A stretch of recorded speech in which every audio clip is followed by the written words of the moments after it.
Welcome back to the channel.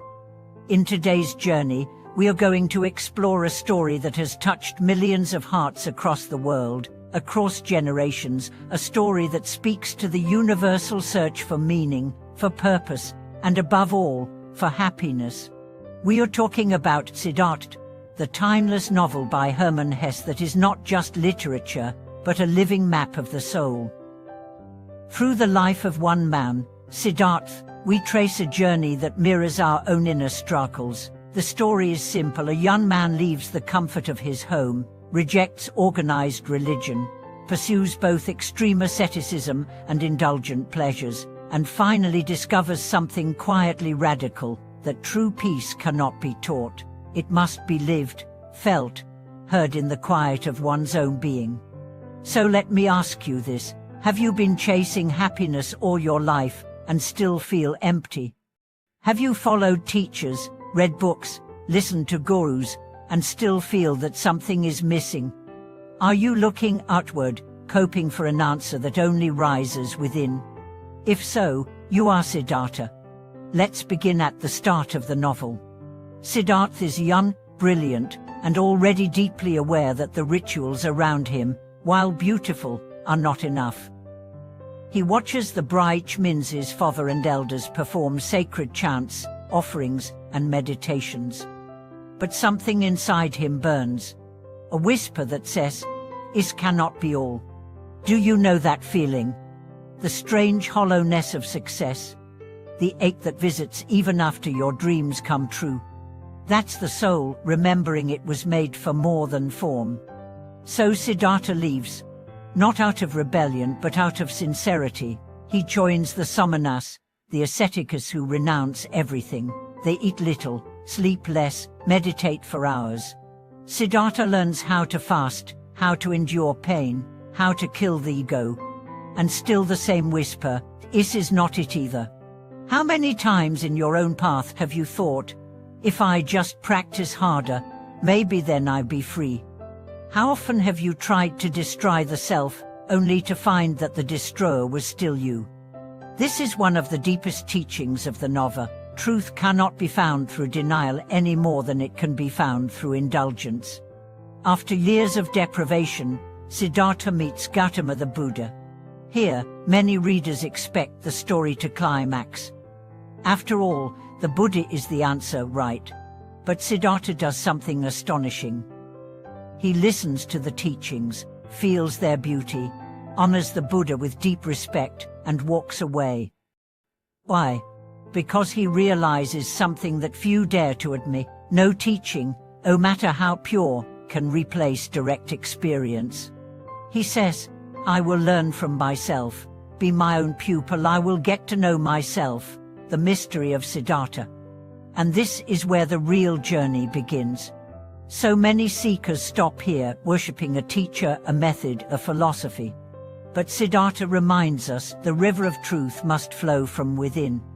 He then enters the world, the marketplace, and embraces the very plevers he once rejected. He meets Kamala, the courtesan, and learns the art of love. He becomes rich. He plays the game of power, wealth, and seduction. At first, this life feels new, delicious, even divine. But slowly, the joy becomes noise. The thrill turns to numbness. The heart, once open, begins to close. And one day, Siddhartha stands before his reflection, bloated, tired, empty, and sees a stranger. Have you been there? The moment you wake up and realize, "This isn't me."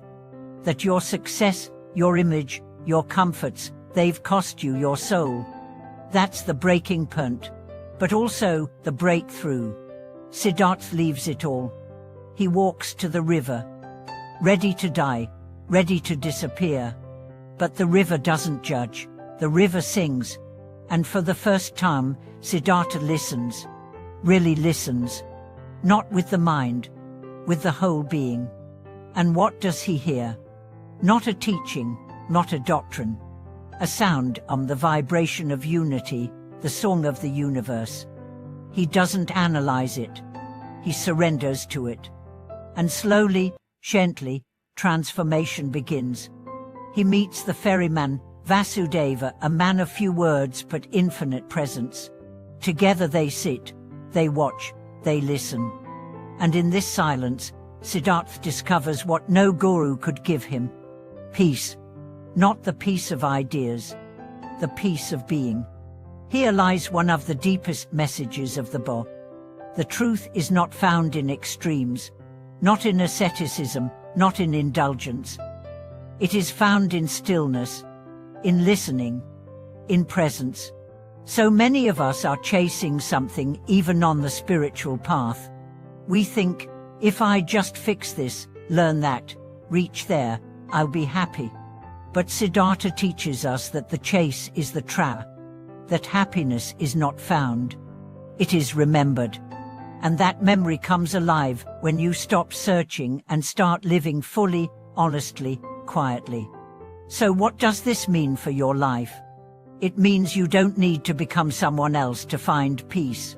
You don't need to reject the world, nor drown in it. You need to return again and again to the river of your own being. Listen, let go, watch the flow, and slowly, the voice of truth will rise not as words, but as knowing. Siddhartha's story ends not with a climax, but with a presence. He smiles, he watches, he listens, and he becomes the river. A man who once searched across mountains, palaces, temples, and beds, now finds everything in a ripple of water. This is not fiction.